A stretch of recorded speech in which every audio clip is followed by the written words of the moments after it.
6.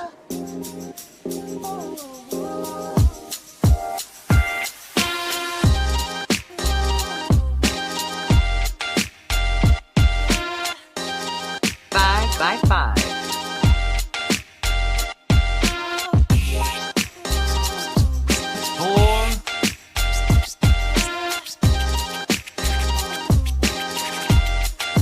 Drei Gläser.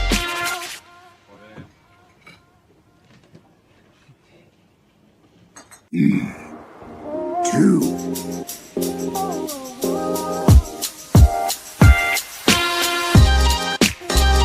1.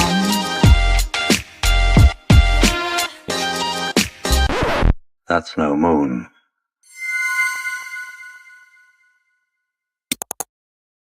What's up, everybody? We are live. It is episode 38 of the Hardcore Casual Podcast. He is Jay of F1 Podcast fame. I am Mason of Radio Infamy, and we are the conversation at the table behind you. Woo! We are coming in by the skin. Well, I am coming in by the skin of our teeth. You are holding it down. Thank you, sir, for being there. I am. This is going to be an interesting situation here today. So we have a lot to cover. It's been is Tokyo Game Show week, and so everybody's got their own stuff going. Xbox has their thing, PlayStation has their thing, Nintendo's doing what Nintendo does, just whatever. Throwing out a few things here and there. But I have been so busy with work and some other stuff that I have not been able to catch much of anything. So some of this I saw, some of it I didn't. Jay has been so kind as to curate all of it. And we're also going to look at some stuff. Jay already blew me away with something that I don't know when it was announced, probably a couple days ago. We'll get to it. But I've already been blown away with some. So I'm just as excited as like I was watching the Tokyo Game Show live. So it's an interesting show. So I got some quick hit stuff before we get into like the state of play in Tokyo Game Show. But one thing I found, I don't know, man, I don't like using the word cringe, especially as a Gen Xer. We just said shit was awkward. Man, that was really awkward. So obviously they're at the Tokyo Game Show, which is not only a celebration of video games, but a celebration of the impact of Asian games on the world as a whole. And I mean, it's an undeniable impact. I don't think gaming would be as big as it is without a lot of those companies and a lot of those franchises. RPGs wouldn't be what they are now if not for Japan setting the way. Yeah, I don't think D&D would have never hit from tabletop to video game if it hadn't been for the JRPG. But anyway, Xbox did their own part of TGS, and every game they announced had some type of attachment to Japan. Which was fine because there's a lot of great stuff. But man, they all did like a Japanese greeting and then an in Japanese goodbye. And some of them did not, you could tell some of them did not practice. I was like, oh God, just say goodbye, dude, or just say hello. I'm so-and-so. It's like those award shows whenever they didn't like read the names beforehand and they just struggle over the names. And you're like, ugh. Oh yeah. It was kind of brutal to watch it, but still, I thought Xbox had a decent showing. PlayStation, of course, had the state of play, and then they're part of TGS. And then we've had sales going on all this week. Konami's got a big sale going on for TGS. So does Capcom, which is arguably the two biggest Japanese video game companies. They went ahead and announced our PS Plus Essential games for next month a little early. Yes. I did see one of those. Alan Wake 2 is that was the one that I saw. I was like, okay, great. Now, Jay, you have got to give it a shot. Yeah. And so I will definitely try that out. However, they're also putting out Goat Sim 3 as a freebie, which I love the original Goat Sim. My son was big into him. I never got it. It never clicked for me. Yeah, you had to get the DLC to get into it because that's where they added like the AI Arnold Schwarzenegger guy doing some narration, and there was some Star Wars stuff in there, and it was really weird. And then the last game they added was a game called Cocoon, which is a puzzler. and I don't know anything about it, and I don't really care to, so it won't be added to my library. But I'll definitely add the other two. But obviously, Not gonna be I'm one of the getting ready to- trailers we watched tonight. Yeah. So I pulled out my backlog a couple days ago, and I am throwing Sleeping Dogs into the mix. So I was happy to hear that. if I get through that, and I think my son Alex is going to try it out too. But I will add Alan Wake 2 because I love the first one. So anyway, that's all I had that was kind of quick information. And obviously, we're going to talk about these game shows and conventions, and then we do have a couple of TV movie items. So, but yeah, man, I don't. You want me to kick it off with the state of play? Yeah, let's go for it. So, let's start with the Sony State of Play, which was that yesterday, I believe, or was the day before? I can't remember if it was Tuesday or Wednesday. I think it was the day before. My days are starting to gel a little bit this week, but Same. yeah, day before. But I pulled up a lot of good videos, and the first one that hit me, and we're not going to have any like video on this, but was a game called Sorrows, and it's a third person over the shoulder shooter. Kind of that same view as like a Ghost Recon or the Division 2. But I got real big, other than the mysticism and the magic that looked like it was involved with, and I got some real big Lost Planet vibes. Just the way it looked, the way the rounds from his gun when they hit a target, the way that it just really reminded me of Lost Planet, which is not a bad thing because I loved I never got to play the third one, but I did play the first two. Was Lost Planet Capcom or? Yes, it was Capcom. Okay. And that was at a time when I was also playing the SOCOM game, so like that was a big shooter era for me. But yeah, this game looks really good. And it kind of throws off some Deus Ex too, because he not just the gun, he's got some kind of this weird shield thing he can throw up, which absorbs enemy rounds, and I guess he can do something with that energy once he absorbs it. But they weren't really getting into a whole lot of it. Well, I'm glad to see something good. carrying a little bit of the Deus Ex because maybe I'm one of the few. I really liked Deus Ex: Mankind Divided. Oh man, but it bombed. Like nobody played it, and so they just basically that setting was so legit too. I think where you started in Prague or whatever, where you had the apartment there. It was a visceral game. I really enjoyed it. What was the one right before that? Now, before that, it had been a long time. It had been a long time since they had done a game before Mankind Divided. It had been a while. That was one of the reasons why it was such a big deal that Mankind Divided was going to be coming out, and then it I don't know why it failed. I for the life of me don't know why it failed because it was great. I loved it. Yeah, and it had 3 or 4 DLCs, which I've played them, and they're all good. But speaking of Deus Ex, though, and one thing we're not really going to get into a lot tonight, but they are remastering. This came out of the State of Play. They're remastering the original Deus Ex. Great. So maybe that'll help us get a sequel. Maybe, hopefully. But anyway, that looked really good. And it kind of snuck up on me, sort of like how Crimson Desert did about 5 or 6 months ago. And so now I'm kind of following both games. I did finally get to see some footage of Crimson Desert because I did see that they had like the trailer where they announced the release date of it. And so I went ahead and looked at it. And I assume it looked like it was probably all in game what they showed in that trailer. It looked pretty good. Looked pretty great. And I think it was March somewhere like March 26th. March 26th, yeah, March 26th. Another one, and this is small and it's available now, but it just came out of this past week. Is they literally the hits just keep on coming with Hitman, and this one is one where they've got Bruce Lee, and this is the classic. Looks like the Enter the Dragon Bruce Lee with the yellow on, and he's an agent in this. Bruce Lee is apparently there's this martial arts tournament that they've been trying to break into, that his agency have been trying to break into for decades, and they've never been able to get in successfully without getting their agent killed. And now they've got Bruce Lee. They're like, we've reactivated Agent Bruce Lee. And oh wait, so he is actually playing Bruce Lee. It is not. Yes. It is not one of Bruce Lee's characters. It is Bruce Lee.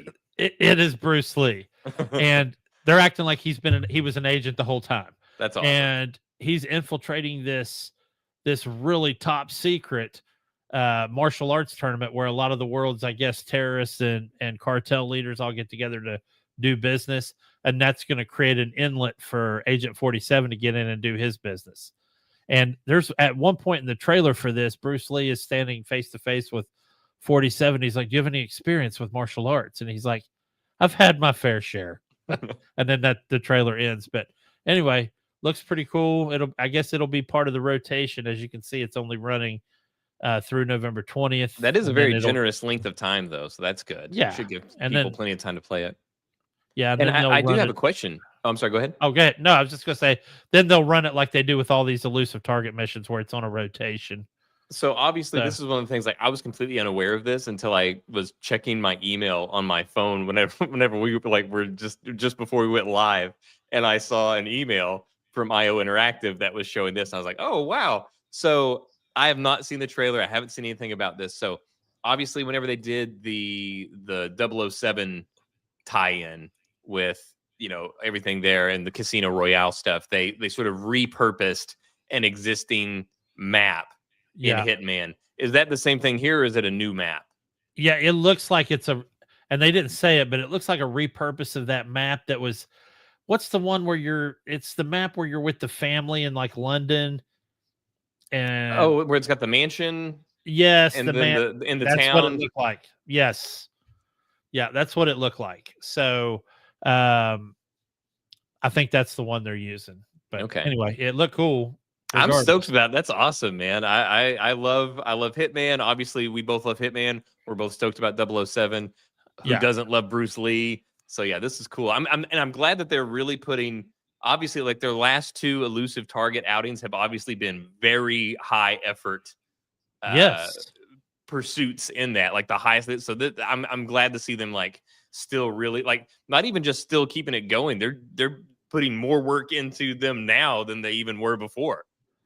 I'm actually, and I know this is going to sound crazy because they did Le Chiffre with Casino Royale, and I love Bruce Lee. Don't get me wrong, but why not just keep the Bond theme going? I mean, they could use voice footage, archival voice footage from all of them, and just have like a Octopussy Roger Moore mission. Or because if they want to do that, on the actual 007 game, then they would just be recycling. So maybe they're saving. Oh yeah, you're right.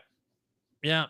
That's still though. Oh, also there's a pack for this one. There's a cosmetic pack where you can get 47, the Bruce Lee yellow suit. Oh, the yellow unitard with the black stripe. Yeah. So anyway, and speaking of James Bond though, and I'll throw up the screen here in a second, but one of my favorite actresses right now has been added as she's Q in the new 007 First Light, and that's Gemma Chan. And she will be playing the nerdy glasses Q Branch director. Really short trailer was released, like 1 minute and 20 seconds, and she's not even until after the end of it. But I thought that was neat, and I think this is probably the pattern they're going to take as they release the cast. I think we're going to get a little trailer and then the reveal of who's playing so and so's part. So which is funny though, because like whenever they first announced 007. And we already saw who it was, and I mean it is an exact scan of the person's face. And then whenever they actually did the gameplay reveal just recently, which we watched the video of, and with that we did our reaction to it. But then they ended it with like, hey, announcing like, we knew this was already been. So it's going to be kind of like that where they're announcing people officially, but it's like, well, yeah, this looks exactly like this person, but. I am curious though, maybe because I'm sure it's because she's on shows that you're a fan of that I have not watched. So what else does this actress play in?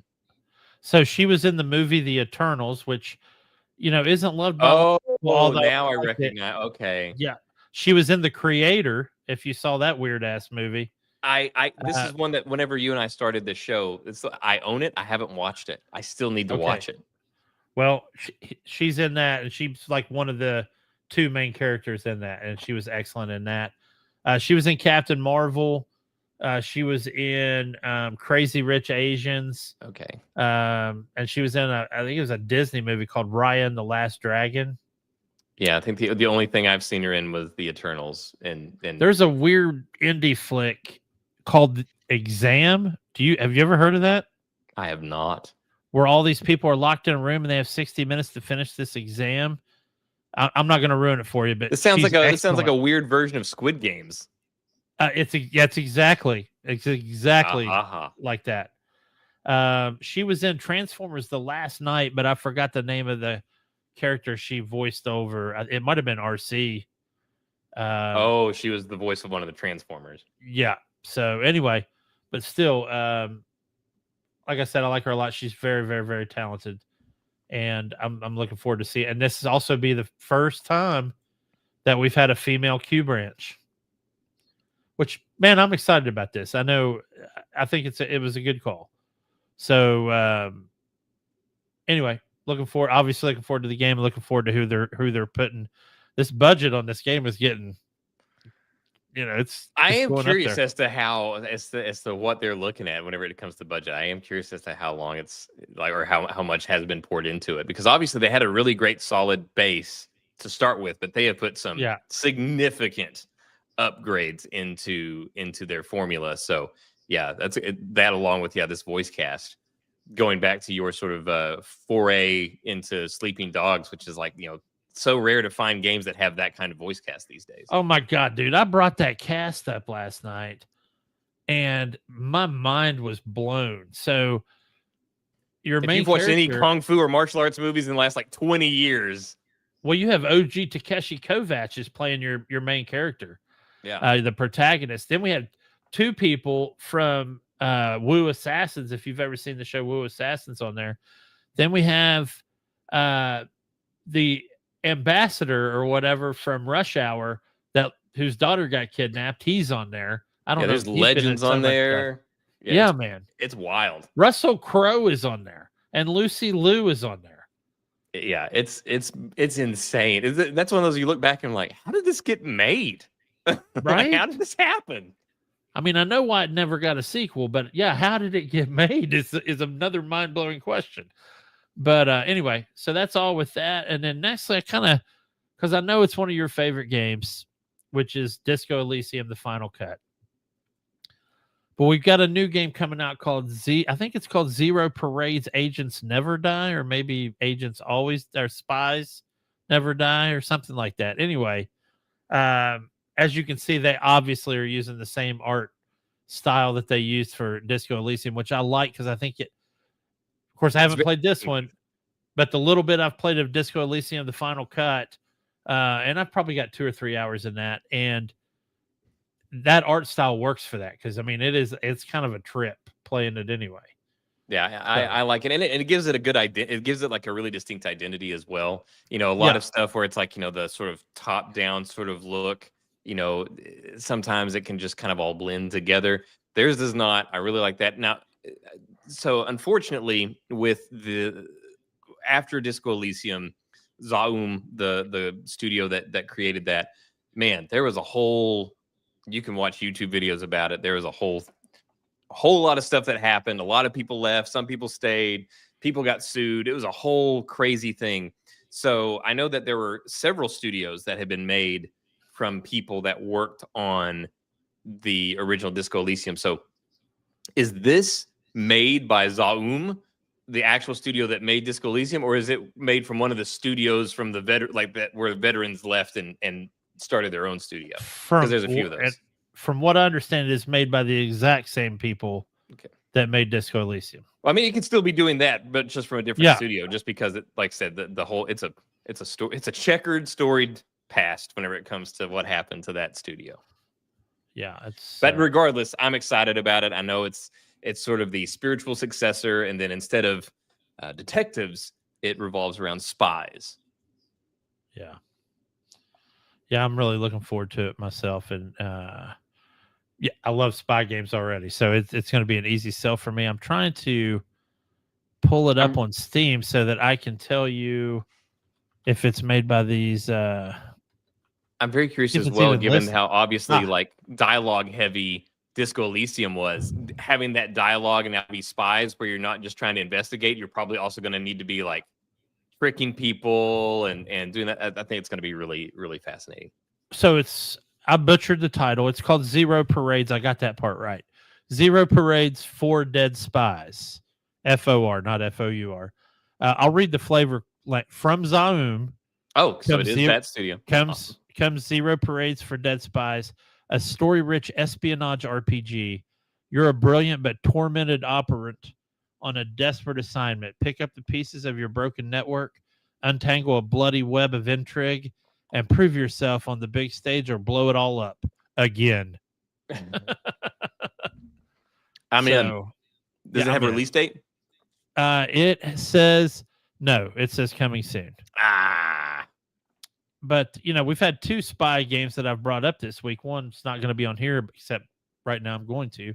Is the Agents Never Die 64 or whatever it's called that I sent you, which looks like a spiritual successor to GoldenEye, but with modern mechanics, but still have the GoldenEye look, which I think is also kind of cool. Mhm. But just the sheer amount of content coming to that game is mind blowing. The modes, the custom servers, 14 mission single player campaign, which is, that's awesome.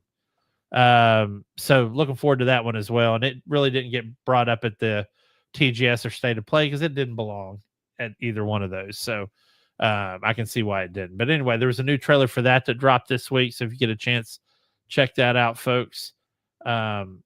Then one that kind of caught me off guard, and you said you had heard about it. I had not heard about it. Obviously, a huge fan of the Marvel Capcom games, huge fan of the Soul Calibur series, huge fan of the Injustice series. Was never a big Tekken guy or Street Fighter guy, but I liked Virtua Fighter. But we're going to be getting this game, which is Marvel Tokon Fighting Souls is the current title, which has an insane roster. Yeah. And and Marvel a unique heroes. and a unique art style for every Marvel character. They let them put their own sort of anime spin on all of the characters. Yeah, and it looks fantastic. One thing that worried me, and yet at the same time I'm kind of excited about it, is that it apparently has a 4-on-4 fight mode multiplayer. So you're talking about 8 players on one of these little small stages duking it out. So you got 8 people.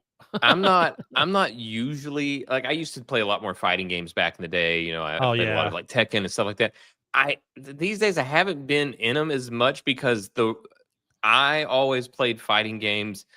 Call me weird, but because I would play through the story modes. I'd play through the story modes of the fighting games, and then you'd play with your friends or whatever. But there's only so much they can do with that, and I never cared about going online and because I'd get smoked. I'm not gonna be winning any tournaments or anything like that. So I would always play through just to play through the story modes, and I'd like find a character, play through, see what their ending was, and then continue on that way. So I haven't really been doing much with fighting games in a long time, but I am curious about this one, and I'm wondering if they will have some sort of like story mode component. Yeah, and I hope they do, man, because especially with this, I love this art style. And having seen the long version of the gameplay on this, I mean, it looked really crazy. Like it was over the top comic book. Well, I know that you like Gundams, so I mean, you can't really tell here, but in the trailer, like, yeah, I mean, Iron Man straight up looks like a Gundam. Yes, and his special move, obviously, and it's weird because he doesn't like get into the Hulkbuster suit. The suit he's wearing grows into the Hulkbuster suit, which I think is an interesting design choice, and I like it. I'm running with it because I'm able to see when you have something that's exaggerated like this, then more exaggeration's not a bad thing. So I kind of like the look. Dr. Doom's in it. I was trying to pick out all the different characters. I mean, it's your basic squad, but of Marvel guys. Like I saw Thor, and I think I saw Star-Lord looked like a beast in this in this game. He is huge. And I'm sure they'll probably also do DLC packs of additional fighters and stuff as it goes. Yeah. I liked how they bridged a lot of different teams. I mean, you had X-Men, you had Avengers, Guardians of the Galaxy. You had a little bit of everybody. So I thought that was cool. But anyway, looking forward to seeing what that looks like when it gets here.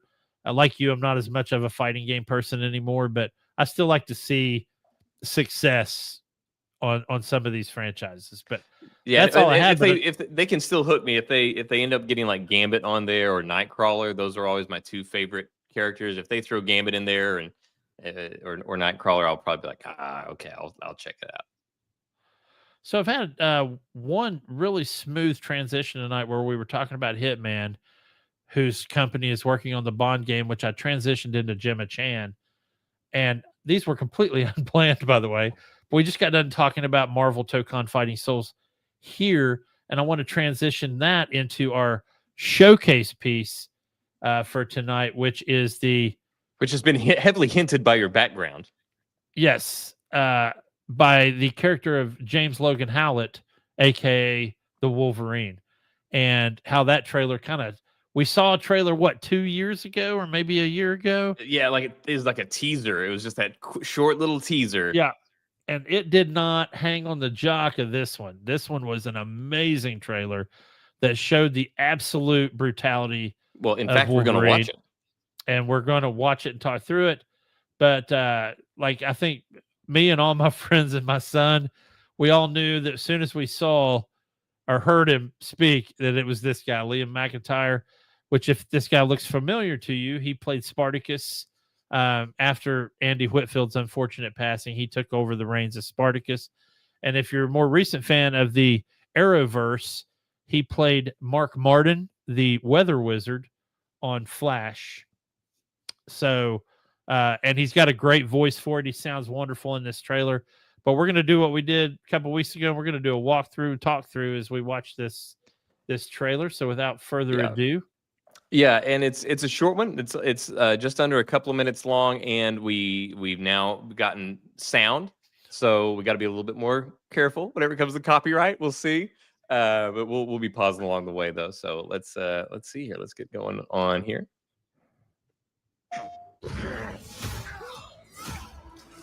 Okay, well, first of all, already gonna pause it. So, whenever I was a kid, another one of the characters that I absolutely loved and was always, I felt, underutilized was Omega Red. I always thought Omega Red was so cool. So that is who this villain is right here, is Omega Red. So me personally, I am excited to see Omega Red make his appearance in this game.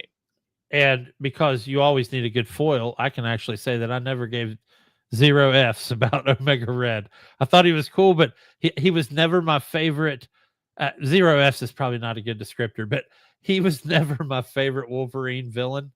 And we'll talk about it when my favorite villain shows up for Wolverine. Yeah, and then Omega Red, then they had like the only sort of shine that he's gotten in the last God only knows how long really has been in Deadpool 2 whenever he was in the prison, very briefly in the prison. Yeah.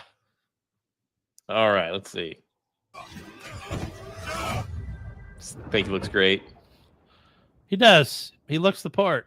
Been fighting longer than I can remember.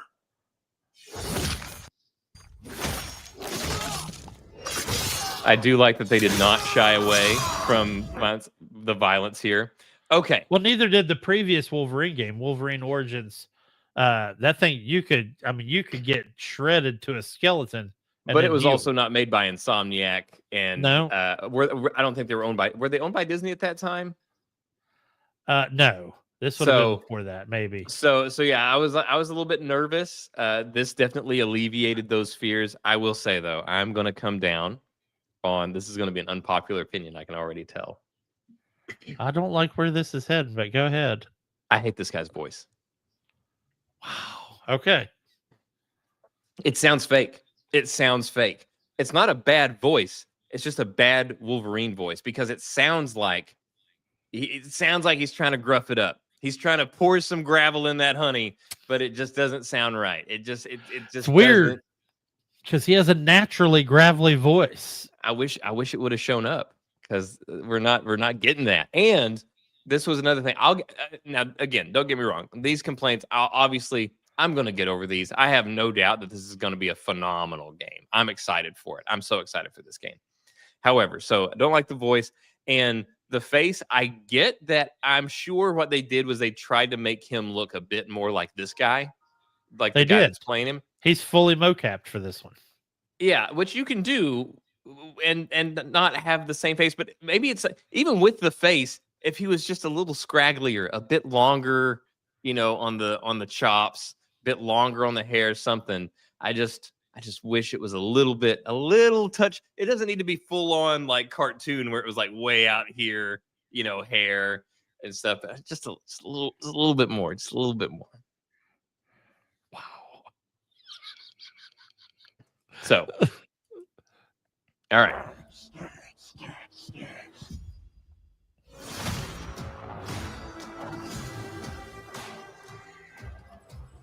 And this is obviously the bit of the trailer that we saw before, where he was in the bar and they got the hand on the shoulder.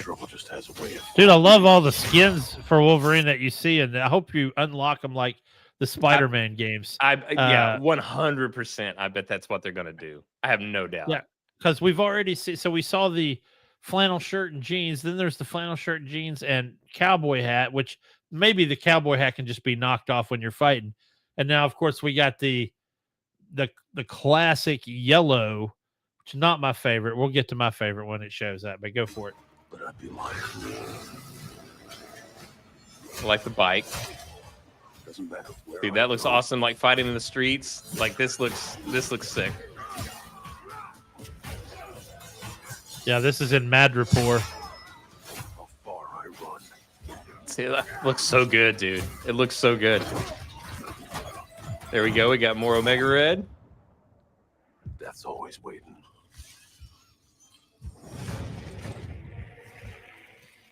Just not for me.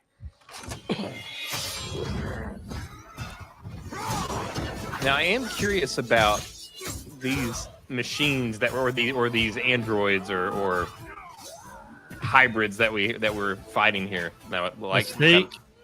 Was that the one that you're waiting for? No, it's not. It's not. But I like Mystique. I think she's got one of the, not in the movies so much, but in the comic universe, she's got one of the best stories of any mutant. Her best story in the movies was Days of Future Past. That was the best version of her story.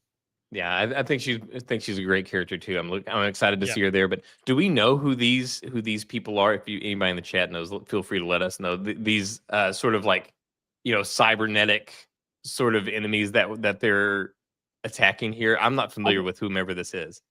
I want to say that most of his cybernetic people he's fighting looks like it's in that Alkali Lake region, which if they do that, that's probably going to be Stryker as a main guy. And then it looked like he was in Mad Rapport Lowtown at some point, and that's probably going to be a lot of AIM. So it's hard to tell where that's coming from, but that's just a guess. Yeah, and so we're almost to the end of this trailer, but so far we've seen some really cool traversal. Got to see him like sliding down some roofs, jumping across. We've got to see him fighting in the streets. We've got to see him tearing people apart. So far, everything looks awesome. I'm curious about how it's going to be set up. If it's going to be like Spider-Man, where it's sort of like an open world sort of area whenever he goes to these different places, or if it's more linear. But so far, man, it looks great. Because I ain't no hero. I'm Wolverine.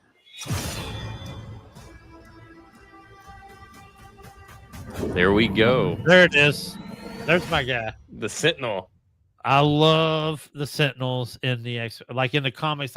Anytime, even if they were in the danger room running a Sentinel program, is always some of my favorite scenes from the comics. So, but yeah, also crazy that it's fall of next year. So we've got another year before that. And I'm okay with that. Yeah, take your time for sure. Even though I'm not getting any younger, still, I'm not going to complain if they can give us a good game. Yeah, absolutely. I want them to take their time because it's better to take your time and give us something good than to. Oh, hello, Whitney. Hello. What's up, Whitney? Oh, is it not there? There we go. Hello. So yeah, I'd rather them take time, release a polished product than to rush it out and then get it, sort of damage the integrity of it, which we've seen so many times before. Yeah. One of the most recent, more famous ones of those occasions would be the CD Projekt Red's Cyberpunk situation, which thankfully they were able to dig themselves out of. But if Insomniac could just avoid that altogether, that'd be great.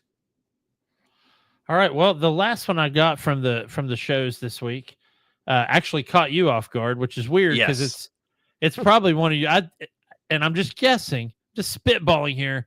It's probably one of your top 3-4 franchises of all time. It is my number 2 franchise. So number Okay. 1 is Mass Effect, and then number 2 is this franchise, the Uncharted franchise.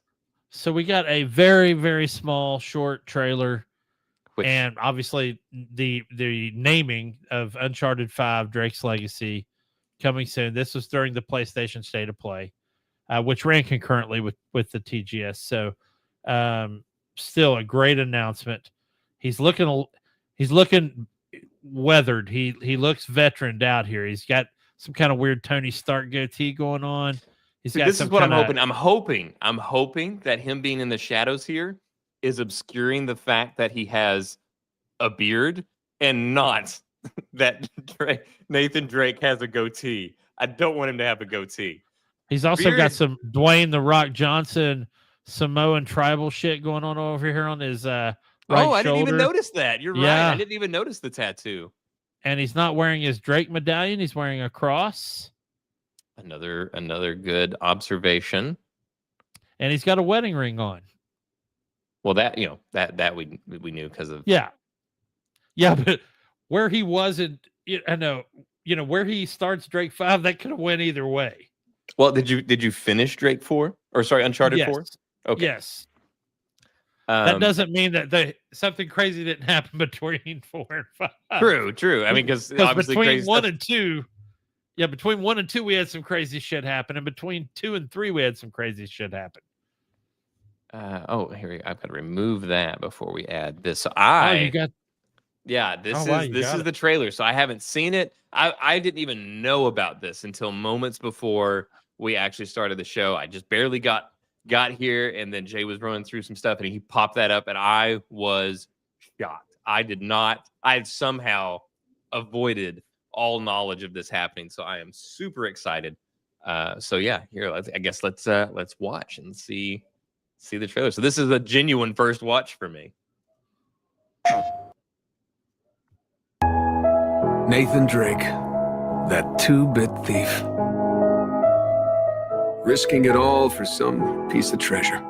Okay, so we are clearly not rewriting anything here so I guess we can go ahead and say spoilers because Uncharted 4 ends with him kind of sort of riding off into the sunset, as it were, has a daughter, and sort of, hangs up the things that he had been doing and put it away. And it was supposed to be sort of a happily ever after kind of situation. So I am curious to know what it is that I'll turn that down a little bit to know what it is that gets him back in the game.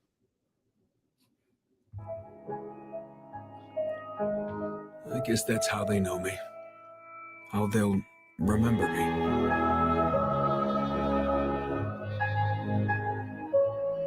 But that's not who I am.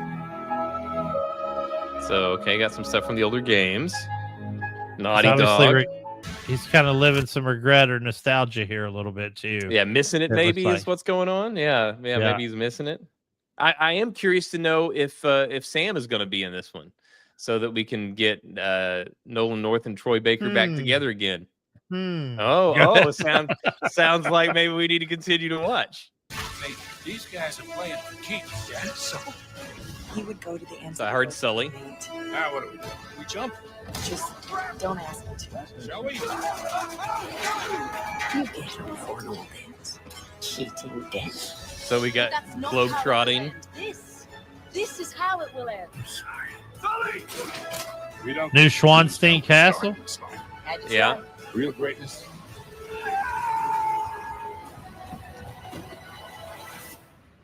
It's what you do with the hand you dealt.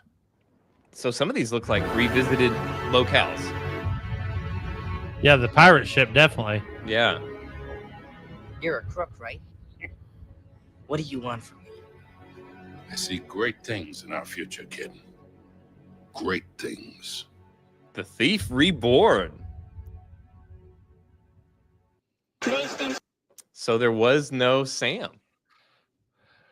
Well, we don't know that. I thought maybe that might have been him towards the end where they were running out of the woods and jumping towards the screen, but it was a really quick cut. So you really couldn't come up with it.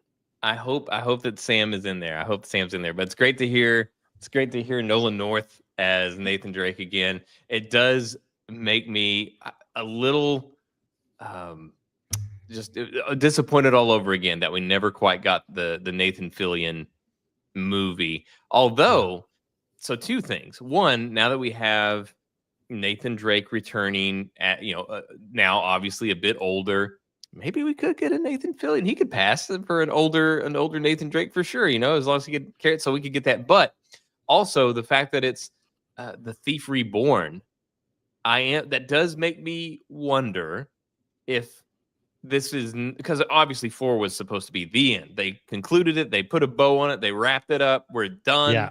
And not happening again. Here we go, number 5. So calling it the Thief Reborn, it doesn't sound like it's just a one-off. I mean, it sounds like kind of like a new beginning. Like, hey, we're doing it again. We're going back in with both feet. Yeah, and it very well could be, or maybe they're going to pass the torch to his daughter at some point, or who knows? See, that's just it. This is one of those things. There's games. I know. Yeah, there's games where you can. It works the same with TV shows. There's games, TV shows, movies where you can kind of hand it off to somebody else and let them carry it with. But Uncharted only works with Nathan Drake. Yep. They tried it already with the game whenever it was that side game, whenever it was the other protagonists. I can't remember the names right now. The two female characters that teamed up in that game. But anyways, it only works if it's Nathan Drake. It's got to be Nathan Drake. Can't be them. Can't be Sully. Can't be Sam. It's got to be Nathan Drake, and everybody else is just supporting cast. It's got to be Nate. I tell you what would be cool, and you're going to laugh, and you probably will disagree. And I really think it would be cool is if he gets, not on this game, obviously, but just as just a letter to all the fans of these types of games. If the game starts out and he's at home and he gets summons on a new quest or whatever, and he starts off in London and he runs into the Lady Lara Croft and they have to do an adventure together.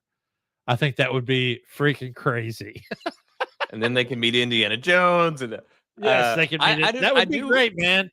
I wonder what they're going to do to set it up, because, I mean, the whole thing with Uncharted 4 was that he starts off and he's kind of gone on the straight and narrow. He's not doing the tomb raiding thing anymore. He's got his own business and seems to be pretty successful at it, but he's just not fulfilled. He's just kind of like, he just kind of, he misses it.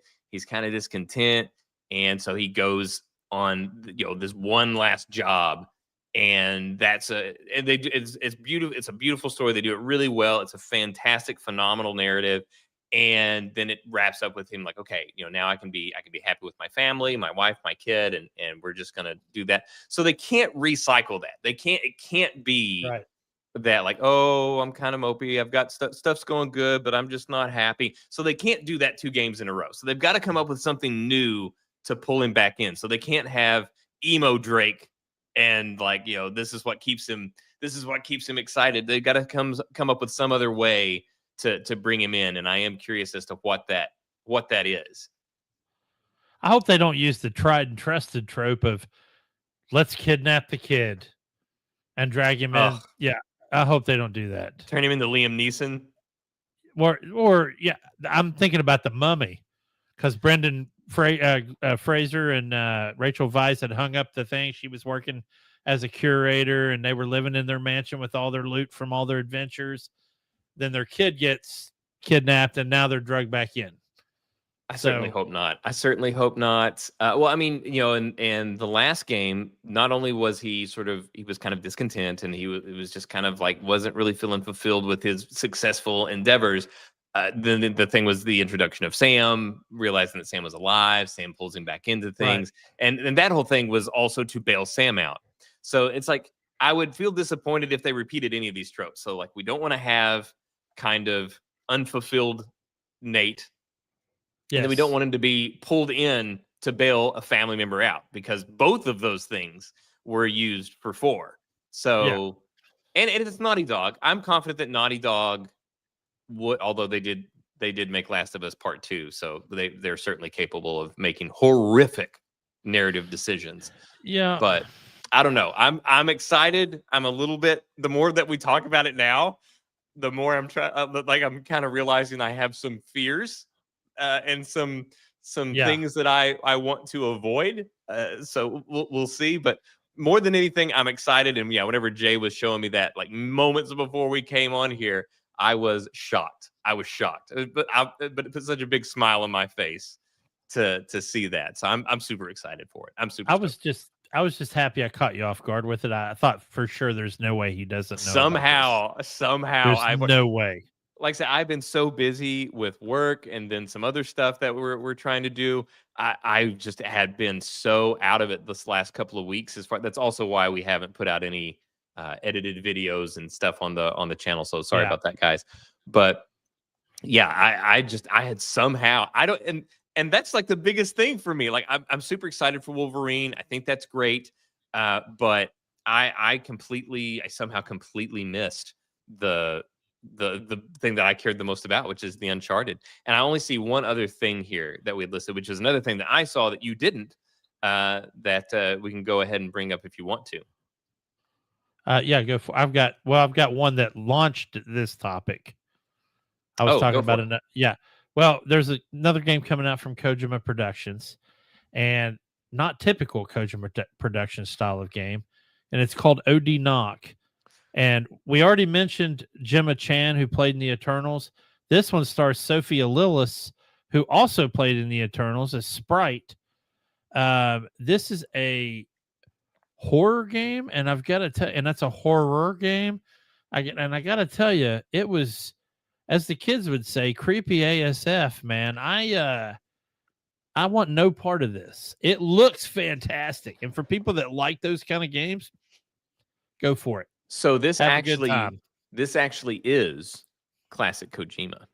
Let me bring you back to a time that you will remember this once I bring it up, because I do know that this referenced many things. Reference this, and we've actually talked about this on the show much earlier whenever we started the show.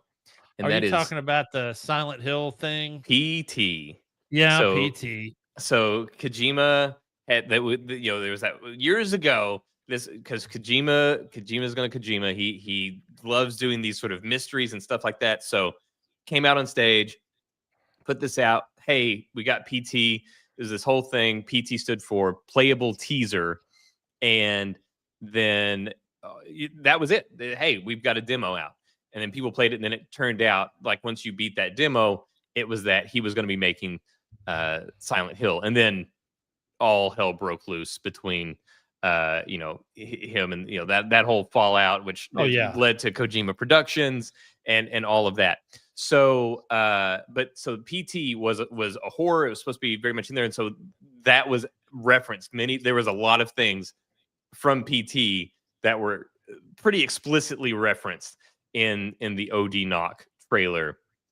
So it is not the Kojima that we were most used to seeing, but it is clearly something that he's going back to. He was excited to do Silent Hill before that was taken away, and so now he is clearly going to be getting this kind of out there with OD Knock. And OD was also one where, remember, was it last year whenever he kind of like came out on stage? It was him and Jordan Peele and was it Guillermo del Toro? They came out. So yes, this was like his contribution to what was supposed to be this thing with multiple contributions coming from these different, filmmakers and artists and stuff like that. I don't know if that's still a thing that's going on. I don't know if Jordan Peele is still going to be working on his video game or whatever, but this is Kojima's entry. So it's OD is the sort of the franchise or the world, and Knock is his entry into it. So that is the game that he released, or sorry, that he teased. But then he teased something else, which was this. This is all we have. We have this poster, and very really Kojima. Much to go on there, Bob. Yeah, very Kojima. Now, who knows? Give it like 48 hours, and we might have stuff that have like shifted the colors and like taken down the saturation or turned up this, and there might be hidden letters in it. Who knows? But this is all that we have. Physint, which makes no sense. So who knows? I'm sure there's some interesting meaning. We can see that the PH are separated from the Y, which is separated from the SINT. Who knows? But this is one thing that they released it. You can see on this guy's right, our left. He has like a very sort of like skin tight sort of suit that you would associate to something like a Silent Hill, not Silent Hill, sorry, Siphon Filter, or something like that. You know, like a spy. I have to tell you, in the land of government work, which I used to do, Physint stands for physical intelligence. Oh, well, there you So go. you have Humint, which is human intelligence, and Physint, and then there's bunch of different ints, but this one is physical intelligence. So what would that entail? Well, I mean, it's exactly what it sounds like. It's all the physical intelligence on your target or group of targets. But I mean, is that like location data? So like what would qualify as like physical intelligence on a what target? Capabilities they have? Do they have night vision capabilities? What kind of weapon are they using? Warsaw Pact weapons, or are they using NATO Pact weapons? There's a lot of different. Yeah. Okay. So that could. So this. I mean. Okay. So especially now that you've said that, and then looking at this guy, like the sort of very skin, like form fitting thing that is on the right side. This feels very much like it could be his return to the Metal Gear style game. Obviously, he also has a machine gun there on the left hand. Now, we have no idea. There have been no announcements as far as who is playing this character, what this character's name is, or anything like that, what it's about. Like, we know nothing. We know nothing in true Kojima fashion. But that has not stopped people from speculating as to who this might be. Now, it could be that, much like Snake in the Metal Gear Solid games, that it is just a completely original look. It's not based off of a voice actor or anything like that, that it's just a completely original visual character. But there are people that are speculating that this is, in fact, a big name actor and one of Kojima's white whales that he has wanted to work with for a long time and has yet to appear in any Kojima production. And that is, would you like to take a guess? Any guesses before I tell you what He's never been in anything. He has never been in anything Kojima. He's never been in a video game. He's never been in anything that Kojima has done. However, he is a very accomplished actor, especially in recent years. He's kind of grown into becoming a well-respected serious actor. He wasn't taken so seriously earlier in his career, and that caused him to take some really interesting choices in the movies that he would select. And he's become really well respected. And because of that, also, we know that Kojima is a huge movie buff. And so Kojima has wanted to work with this guy for years now and has yet to have the opportunity. I'm going to go with Keanu Reeves. No, but that would be awesome. People are speculating that this could be Robert Pattinson. Oh. Wow. Yay.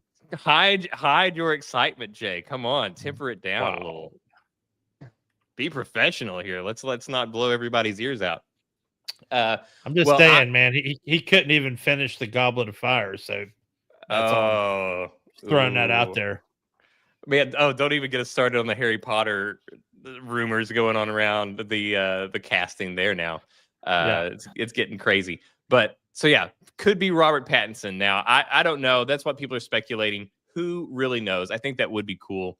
But right now, like I said, especially after what you said with Physint, what it means militarily, it really feels like either it's going to be kind of going back to that sort of espionage, Metal Gear style kind of a thing, or he really wants us to think that. One of the two. Yeah, and I'm okay no matter what he does with it. I think whatever he does, it'll be high quality, and he just seems to keep elevating his game, and his life experiences alone. He's not a young man, and so he's had quite a few life experiences. He's built a lot of lot of knowledge that he brings to the table through Metal Gear and through Death Stranding and through other projects. And I think whatever it is it'll be an absolute gem. Speaking of It'll be Death Stranding- weird. Whatever the for plot sure. is, it's going to be. You're just going to have to accept it and roll with it. You know, he probably saw Robert Pattinson in Tenet, and that's probably where a lot of that's coming from. Because I think that it's probably movie is before that weird. because Robert Pattinson, the way that he got Tenet was a lot of his work in independent film and things like that, where he took a lot of serious roles. Yeah, but tell me then you didn't watch Tenet going, God, did Kojima come up with this plot? Well, I think it'd be even weirder if Kojima, because Tenet, as crazy as it is, Christopher Nolan, at least this stuff makes sense. Like you like it's all like once you learn whatever the catch is or whatever, it you can reverse engineer it. It makes complete sense. Kojima's, there's some stuff where you're just like you said, you just have to accept it. Where it's not necessarily gonna track. You're just gonna be like, okay, it doesn't matter why it's that way. Just know that it's that way, and it's gonna stay that way. As we've said, once he establishes his rules, he follows them. But some of those rules are crazy.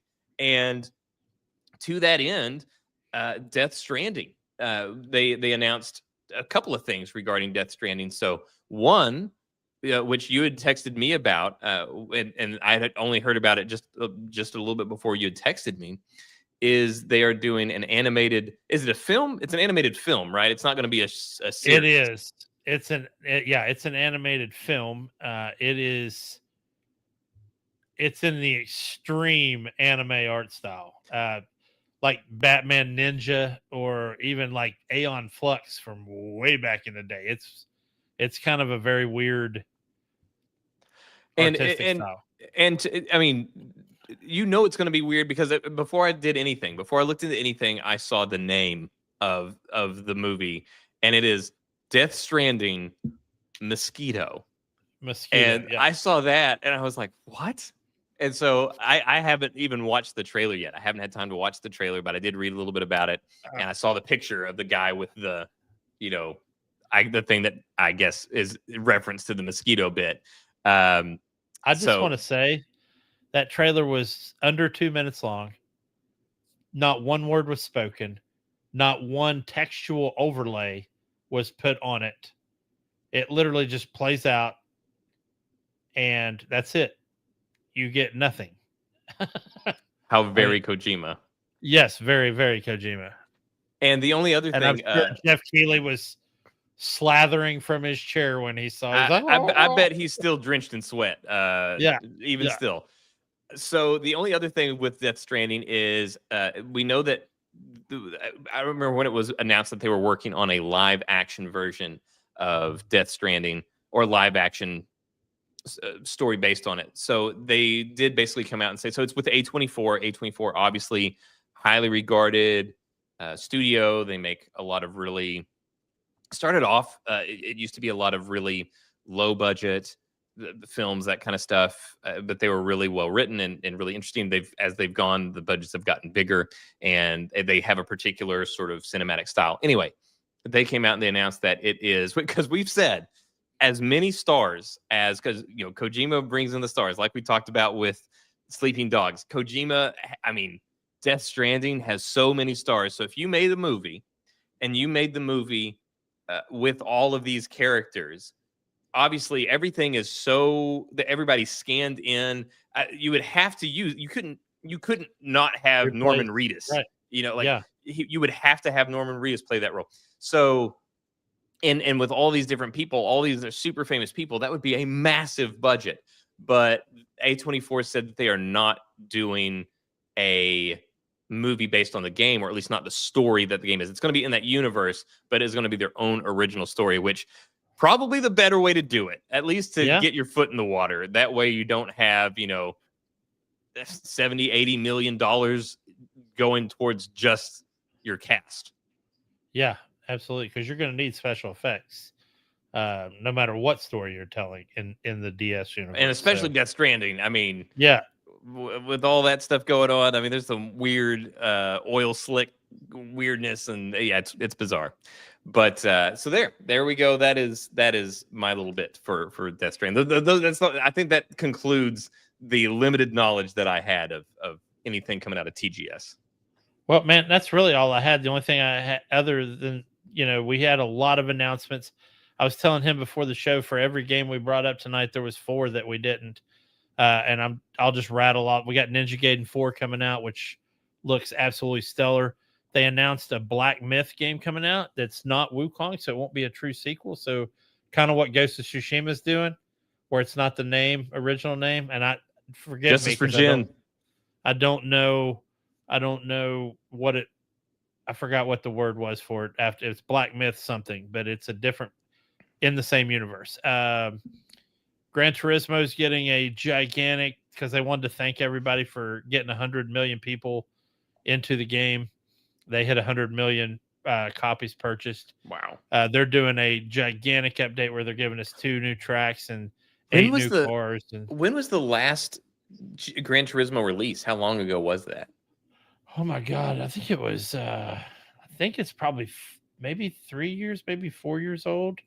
Let me look real quick, because I know they usually they focus on support. There's a lot of games that focus on yearly output or near yearly output, whereas they focus on support. They spend a lot of time focusing on the game. They release it, and then they spend a lot of time and effort keeping it up.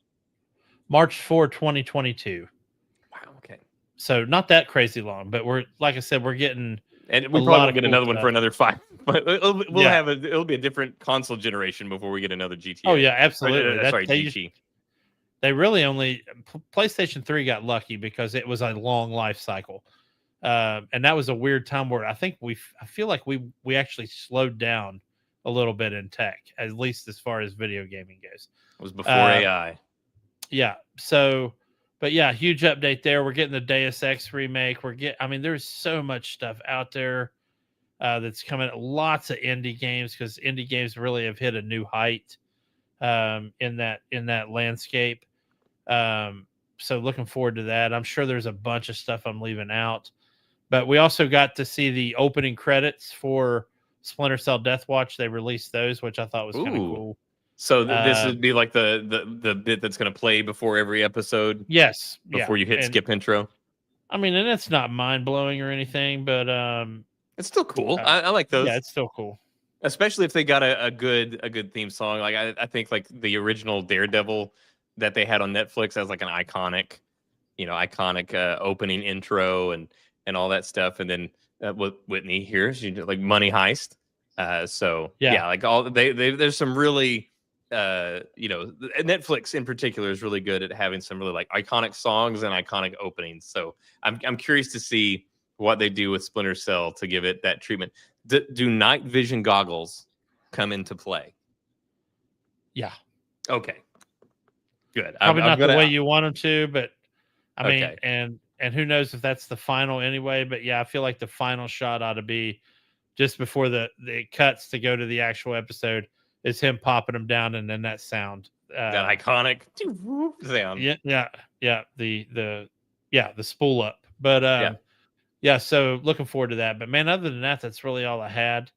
I really haven't been so busy. I haven't really got to watch anything new, or play anything new.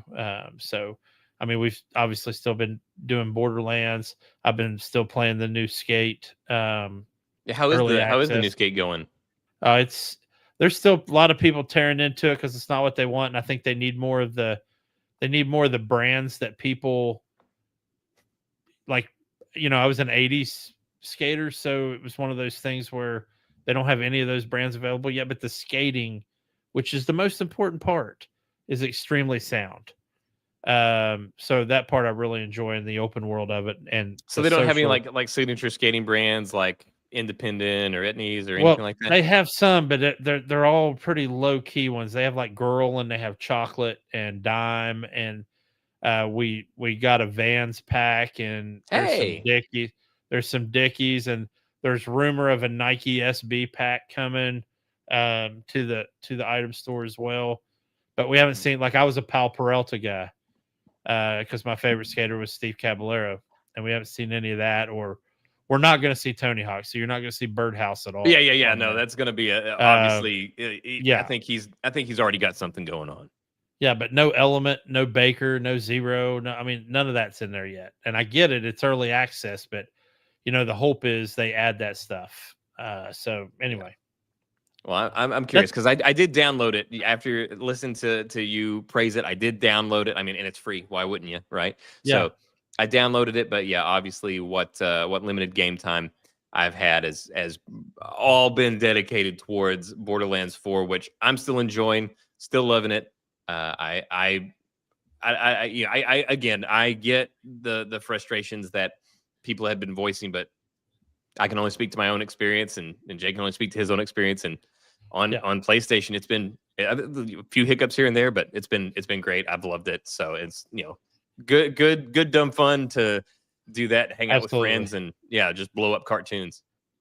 I saw a thing this week where they were talking about the best weapon in the game is not even a legendary. It's like a common goofy shotgun that's able to they're going to buff. They're going to nerf it, as sure. But apparently it's a common shotgun that's like one hitting bosses right now or something. I've also heard a lot of like the throwing knives, which I have. That's what I've been using is the throwing, because they have been super effective. Apparently, there are builds that you can do where the throwing knives can also like one hit bosses. So the funny thing was, like, Alex and I were in the car the other day. I'd picked him up from his mom's to bring him back to my house, and we were talking about Armored Core, and I was asking him about the multiplayer in it because I love the campaign, but he's played the multiplayer, and he's like, Dad, you'll never believe what the OP build is. It's basically the lightest mobile suit you can get, and then 2 stun guns for your weapons, not even using real weapons. And basically you're just doing lightning quick stun guns attacks and then backing out while it stuns them and going back in and killing them with the stuns. So it's amazing sometimes what people will come up with. Well, it's like builds. I still remember I haven't gotten far enough. I restarted Cyberpunk because whenever what was the big Phantom Liberty? Phantom Liberty, the one with Idris Elba. Whenever that came out, it said that it was best experience if you just started over, and then that expansion, because it wasn't meant to be an expansion where it's like, oh, you did the game, now this goes after it or anything. It was meant to be worked through the whole story. So I restarted, and so I don't know. I haven't gone off and done this, so I don't know if it's still in the game. But whenever it first released and stuff was broken and it was in not a great state, people were upset. I don't remember what they called. Were they psychos or whatever? Where you basically had the people that had been so modded, cyber psychos, where they were so modded that they had basically like gone insane, and you had to like restrain them. But the whole thing was don't kill them, beat them, take them down, but don't kill them. Which was not easy unless you figured out an easy way to do it. I did. So this was the thing that broke the game, is if you went to a different part of the city and you went to a different Ripper dock, there was a thing that it was one of the things that you would put in your arm. So it was it was an arm modification, and you can get like guns or missiles or whatever, and it was a tranquilizer dart, and it was one hit every time on anything. So if you did a cyber psycho, they would just do their whole thing where they're like, Rah! They would give their whole monologue, and it's just like, and you got him. That was it. You've got to be kidding me, bro. Nope. I mean, I was shooting them in the feet and then the knees, and I got a few of them alive, but I hope they didn't patch it out. They went down. I hope they didn't patch it out, because that was awesome. Wow. You're just going. So once I did that, I just like went through and just like hit all the psychos, like pop, pop, pop, pop, pop. So wow. There you go. I hope they didn't patch it out. I really hope they didn't patch it out. So there. Yeah, same, dude, because that's crazy. And then what else? Tonight is another new episode of Peacemaker. So I'm looking forward to watching that. That's still doing well. I don't know if you've watched any of that yet, but I super haven't. great. I've been watching Alien Earth, man, and so I just Is that still? Oh, man, forget it. Yeah, it's like the best thing Aliens ever put out, probably. So if you were to rank it amongst the other Alien properties, where would you rank it? Like, it's going to be a hot take. So at the top of the food chain, you have Aliens, the second movie, and I'm not alone in this. It's widely considered basically the Empire Strikes Back of the Alien franchise. And then after that, you have, for me, is Alien Earth. Wow. And then the first Alien movie, would be after Alien Earth. And then you're really not going to like this next part. Prometheus and Covenant for me would be right after that. Because I loved both of those movies. I need to watch Covenant, and then what was the one that came out?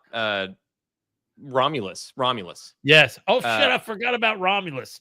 So put Romulus above Prometheus and Covenant, but then Prometheus and Covenant. Okay, because I've heard Romulus was really good, but yeah, Prometheus is the worst movie ever made.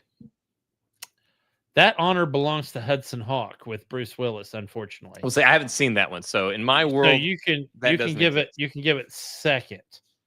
But Hudson Hawk is definitely the worst movie ever to be filmed. It makes no sense. It has no consistency even within its own rules. It's stupid. And probably obviously the description to Hudson Hawk, you're doing it perfect. Keep going. And the biggest sin that Prometheus does is that they waste one of my absolute all-time favorite actors in Guy Pearce. Waste him. I feel like that's your real problem with that movie is the wasting of Guy Pearce. I will take Whitney's laughter as agreement. I feel like most of your hate is centered on this Guy Pearce thing you got going on. Okay, so here we go. Let's get into it real quick. All right, so the whole thing, it opens up, right? Mission accomplished. Yeah, it opens up. The whole thing is like it opens up with we have the Guy Pearce where he does this great monologue. Everybody loves Guy Pearce. Monologue's great, and it's the only good thing in the movie. Well, then we have the scientist, and his whole thing. He's doing this presentation, right? And he's trying to say like, "Oh, hey, I." What he says she's not watched it, but she knows I hate it. Well, this is why. Whitney, you should watch it. I guarantee you're going to love it, which is going to be awesome. So the scientist guy, he does this whole presentation where he's saying like, "Oh, we can't see the planet, but I know it's there because of this, and this." Right? And he's trying to get funding to go to this planet that they can't even see. They don't even believe that there's a planet there, right? So he's doing this whole thing to they have a diagram from 5 different epochs in time on Earth that was created by cavemen, basically. That all line up to show the same star map. So that, again, to answer they already had the funding. They were already on the ship. Well, so anyway, so he's giving his whole speech. So he goes through this whole thing. And so now they're heading here based only on his assumptions and all the stuff that he's based on.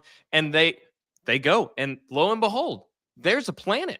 There's a planet there. This guy, the scientist, the whole thing that he's been writing this entire thing on, he's been telling people that there's a planet there. They've been telling him that he's crazy. They land.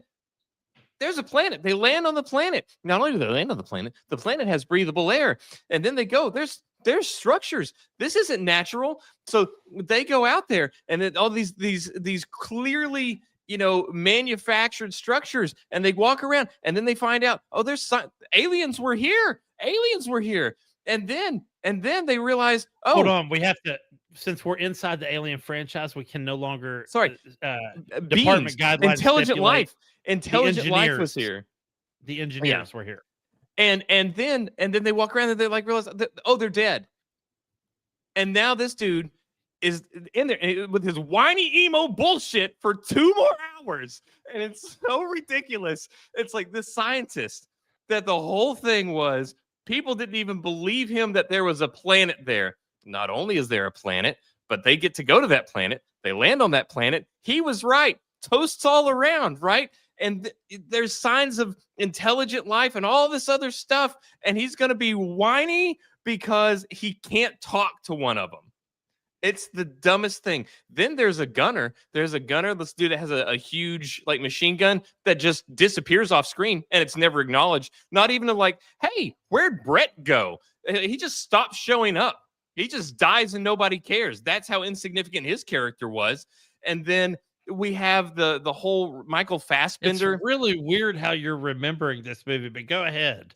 and then Michael Fassbender and his like android role where he watches people's dreams, which is weird and it's creepy, but it serves no purpose. Why even put it in the movie? And then you have the whole thing with Guy Pearce. Turns out he's hitched a ride on this ship. Oh, that's crazy. And like he's Charlize Theron's dad. Wow, that's what a twist.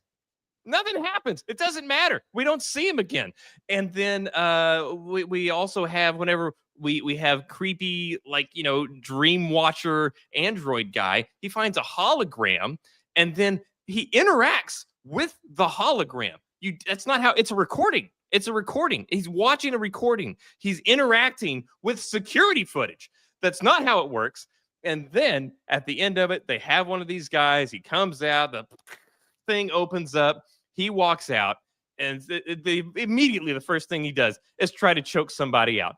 Why have him? Why have him on there if he's like going to be there for 30 seconds? All he does is he tries to kill somebody and then gets killed in return. And even worse is at the end, whenever they have the big ship rolling thing, they have the thing that I thought we all agreed as a society to move past this trope of the big rolling thing rolling behind you.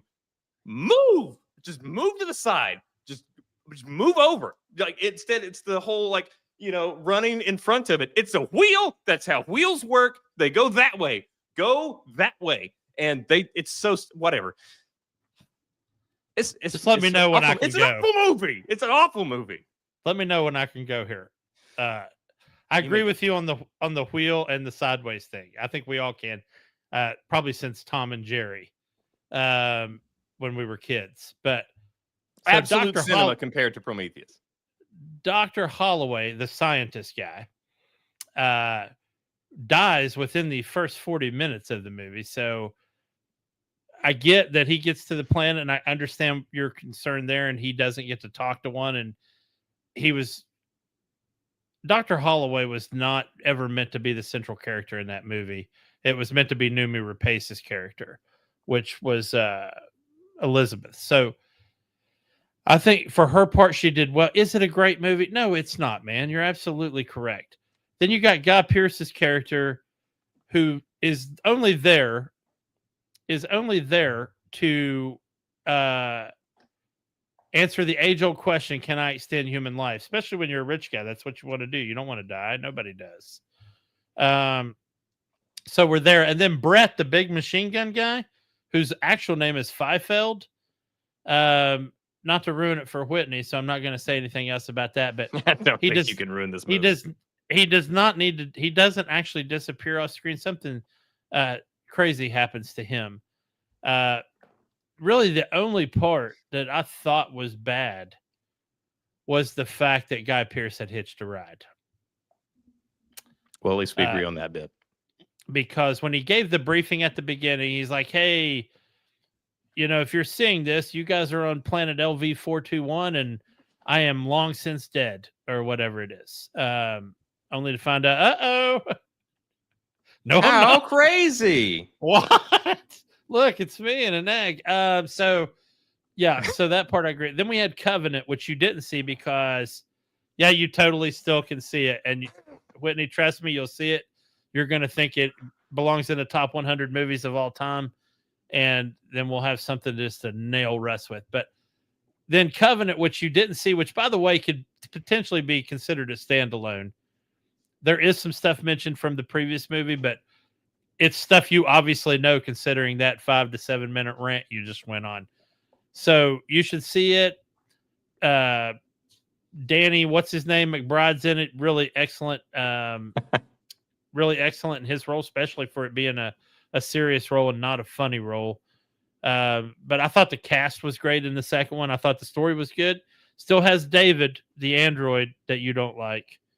I like Michael Fassbender. I just think I know we both do. I think that's where someplace that you and I agree on. And I feel like you think he was either badly utilized in that film or just shouldn't have been in it. He was a good actor in a shit script. Okay. And his script was not the greatest. I also didn't like his motivations in that. I thought it would have been better had he just turned out to be straight good instead of this underlying evil that an android should never have. But then, of course, we find out in Covenant, which I can't even say now because you haven't seen it. So I we will find watch out Covenant. why. I will at some point watch Covenant, and You find out and why he's the Romulus. way he is. So, Oh, they which give is you the writer's interesting 'cause name, you- huh? Well, no, you find out more about Prometheus in Covenant than you did in Prometheus.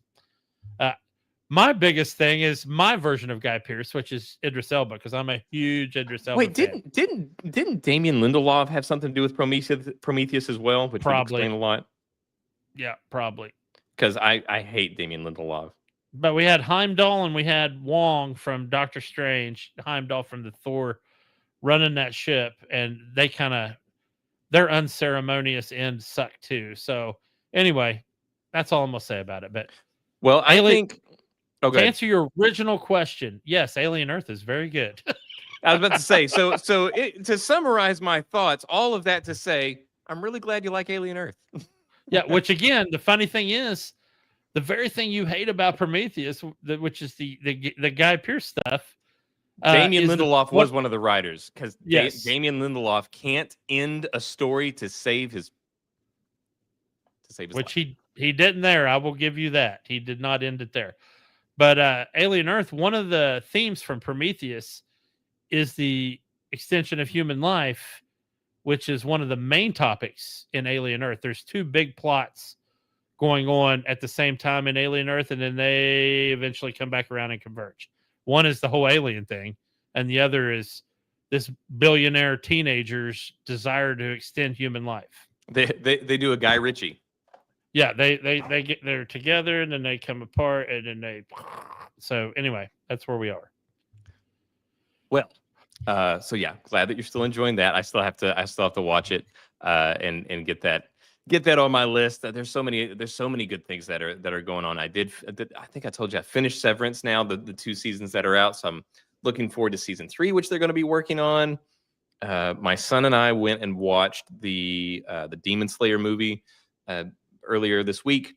Okay, how'd that go? It was great. It was great. I'm not, I don't watch a lot of anime or anything like that. I wasn't familiar with the story. He would tell me a little bit about it, and then of course he would tell me about things, but I hadn't seen like the characters, so I didn't know. So there was certainly a lot of it that I was lost on, but it was actually really good. It was actually a really well done movie. It was actually really great, so I enjoyed it a lot. And then coming up, we're almost to October. Coming up in November is one that we have been looking forward to. It was one of the first things that, like we talked about on one of our first few shows. In fact, I think it was the first edited feature that we put out on this channel, which was, or at least one of the first 2 or 3, Predator Badlands is coming out in November. So my goodness. I'm super excited for that one. So I'm looking forward to seeing how that goes. Dude, October is going to be game releases and movie releases. And yeah. What do we have coming up game releases in October? Well, we have Ghost of Yotei. Oh, yeah, that's right. It's October 2nd. We got Battlefield 6 on October 10th. For all of us race nuts, we got the first NASCAR game in 15 years. NASCAR. Has it been that 20. long? No. Oh. We got NASCAR 21 Ignition, but it's widely considered to not actually exist. Was it EA or? No, it was not EA. It was a company called Motorsports Games that went bankrupt right after they released the game. So it got. I remember whenever EA was making them. Yeah, Who's making the new one? Were iRacing. I'm not familiar. iRacing is the biggest sim racing platform on PC, but they've never legitimately done a console title. This game is actually releasing on console a month before PC. How are the PC gamers taking it? Not great. They're pissed, which is funny because I don't care.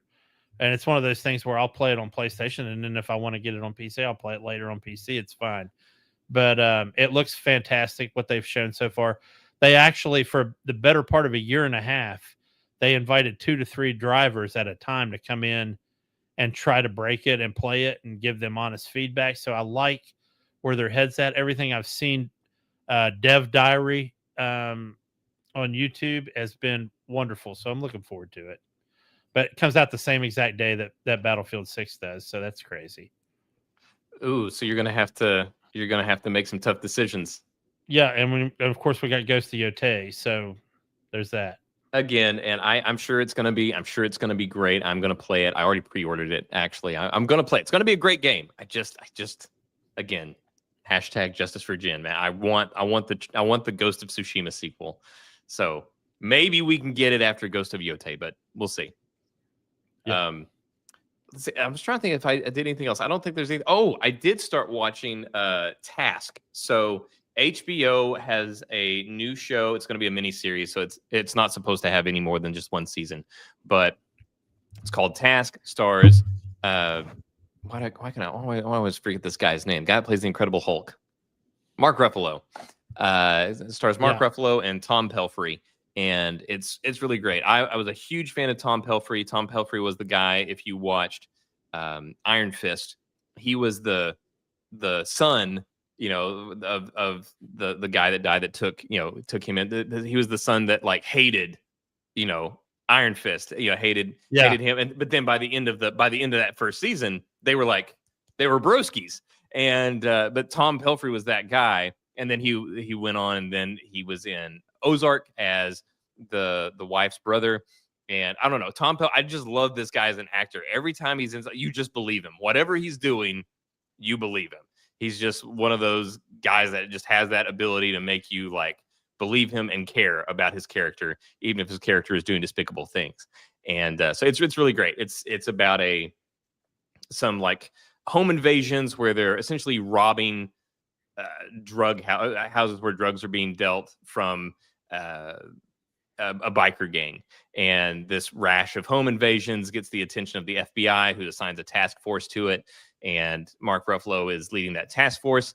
Tom Pelphrey is the mastermind behind the home invasions. He's just a family guy just trying to make ends meet. And it's this really great thing of telling these two stories, not just about the sort of legal situation and and the crime thing that's bringing them together that way, but also just their own histories and how it led to where they are in their own lives. So it kind of like follows their paths, as well as the thing that's brought them together and put them on a collision course. So it's really great. I can't say enough good things about it. So if you like those sort of like crime dramas, not quite a thriller, but crime dramas, and like I said, it's a mini series. It's not intended to be anything that is going to be extended for multiple seasons. So they're hitting it pretty quick. They're not dragging things out a whole lot. You're getting a lot of really good information really quick. So it's fun. It's great. Highly recommend Task on HBO. Well, then I'm adding that to the list now, along with everything else that you've given me that I've had to add. So, all right. But yeah, that's all I have. Obviously, Same. like you had to pull some overtime here to like get all that TGS stuff gathered together. And I appreciate you doing that, man, especially because I was out of the loop on a lot of it. It's weird too, because TGS has always been one of the shows that I would like to actually go to. I would never just love really to go to Tokyo, about, period. Then to go to do video games on top of that'd be amazing. Yeah. And I've been there. I just never been there for Tokyo Game Show. And just the very first time I saw the airport in Tokyo, I was like, man, I need to come over here just to hang out for a month. You're talking about an airport that has a gigantic arcade that you have to walk through to get from one concourse to the other, which was awesome. But anyway, yeah, so I was excited to do it. And plus, there was a lot of franchises on the table that I wanted to see what they were coming up with and what they were doing. So it's looking like we're going to have a decent, into the year and a March into 2026. So. All right. Well, did you want to do your other thing that you're interested in, or do you want to do that next week? We could save it since I don't think I hit you with it late, and I don't think you've had an adequate. Yeah, I was in traffic, so okay, we'll bring that one tomorrow. Should we let people know what we're doing? Maybe.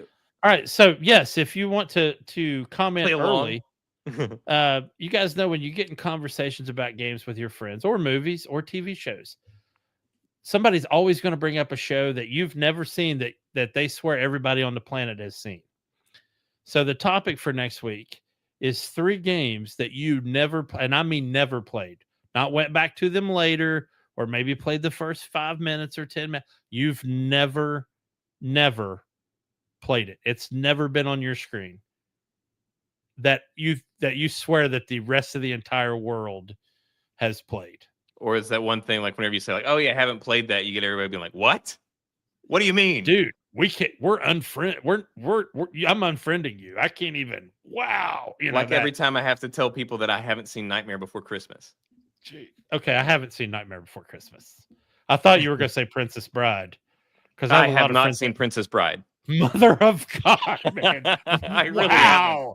Wow. Yeah. This is what I'm talking about. This is the category I'm talking about. The one that makes people do what I just did. So to if him you've over ever not Princess played a Bride. game and you've elicited that reaction from somebody, play Wow. along. Let us know those Holy too. Let us know shit. your games. Man, So- my name is Inigo Montoya. You killed my father. Prepare to I've seen that part, you know, because through cultural osmosis, you know, that's just been that's been like clip chipped all over the place. So I've Yeah. seen that one, but you know that bit. But yeah, I've never seen the movie. Never, and I've also seen the thing where the what's the guy's name? Elwes, the actor. Carrie Always. Yeah. Yeah. Whenever he gets legit knocked out, Yes. like Yeah. I've seen And I'll tell you that what, bit. especially since Whitney's on here, that is an excellent movie. You know, like a date night movie, man. That is an excellent movie, especially the newest 4K remastered version on Blu-ray. Oh, okay. I'll have to excellent. do it. Dude, it is. And here's the thing: a lot of people, I realize a lot of people, especially when it comes to old movies, they don't want to go back to them because it's an old movie. This one actually holds up really, really, really, really well. Well, that's one of the great things about practical effects is they age so much better than CGI. Oh yeah. Like if you go back like Lawnmower Man, you know, from whenever that was made, you go back and you look at that and it's like it looks like a bad 90s arcade game, you know, whenever it comes to that. It is not good. But then you watch the Blob and it still looks great. Like it still holds up amazing. You know, it's awesome. So it's like the practical effects, man, they just age so much better than the digital stuff. One of my first fantasy movies that I ever saw really was a movie called Krull, where That the sounds hero familiar. had this like throwing star that was like this big that it was called the Glaive. And I always tell people all the time, it's the Princess Bride without the humor. How do you spell that? Krull. It has a very, very young Liam Okay. Neeson in it. I mean, it's a great movie. I have not seen it, but I've heard the name and I have seen this poster. I have seen the movie poster. So I know I haven't seen the film, but I've seen these images. So I knew it sounded familiar. Yeah, and it's a fantastic movie as well. It came out right there in that same time as like Last Starfighter, which another great movie that you tell people and they're like, "Oh, dude, I've never seen Last Starfighter." And you're like, "What?" Oh man, that is Liam Neeson. That's weird. Yeah.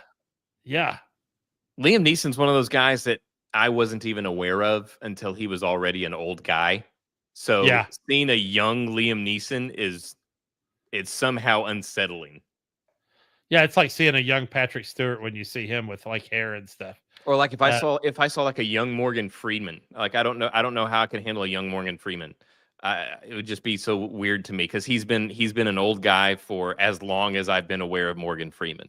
Here's a shocker for you: the movie Apocalypse Now has a 14-year-old Lawrence Fishburne in it that lied in his audition and said he was 17. Well, that also means now, granted, movie magic, you know, they can make Tom Cruise look 6 foot. So, you know, movie magic is, but Lawrence Fishburne always looks like a big guy. But if he was able to trick them at 14 years old, he has got to be a legit big dude. Yeah, I mean, you wouldn't if I didn't tell you that, like when you see him, now that I've told you that, if you watch that movie and you're like, that's Lawrence Fishburne. If I hadn't told you that, you'd have never picked him out of a crowd. Yeah, see, it's one of those things where it's like even pre Pee-wee's Playhouse, Lawrence Fishburne. Oh wow. I always thought Pee-wee's Playhouse was like his first thing, but I guess not. I didn't even know he was on that. But Hold on. Okay. Let me blow your mind real quick, sir. we were almost out. We were almost out. Well, all right, guys. Let's do. We're gonna hold on real quick. One thing. Let's see. Lawrence Fishburne. Wow. And then we're gonna go Pee-wee's Playhouse. Okay. So you can't believe I have not seen Princess Bride. I can't believe that you knew that he was in Apocalypse Now at 14 years old, but have not seen this. And I swear to you, you're gonna have to take my word for this, Jay. I am your friend. I would not lie to you. This is not AI. This is not trickery. This is 100% legit. Hold on. All right. I'm gonna just to make it easier, I'm just gonna share my screen here. All right. Are you ready for this, sir? Yeah. Okay. Here we go. Oh. I ruined that. My bad. Oh my God, was he the cowboy? Oh, it did show up. Okay, I wasn't seeing it on my screen.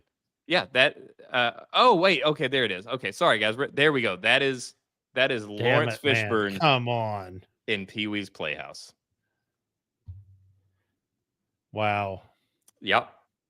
That is Lawrence Fishburne with a mullet with a pink and purple Western shirt, a baby blue vest with tassels, and a cowboy hat.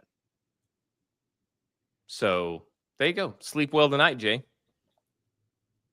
Well, I've got a better one for you, maybe.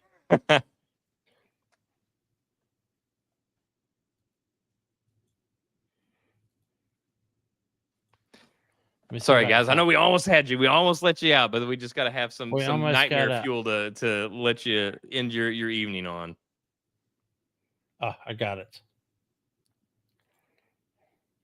Now I'm scared because I feel like you're going to feel the need to one up me, and I don't know one up at all, but this will shock you.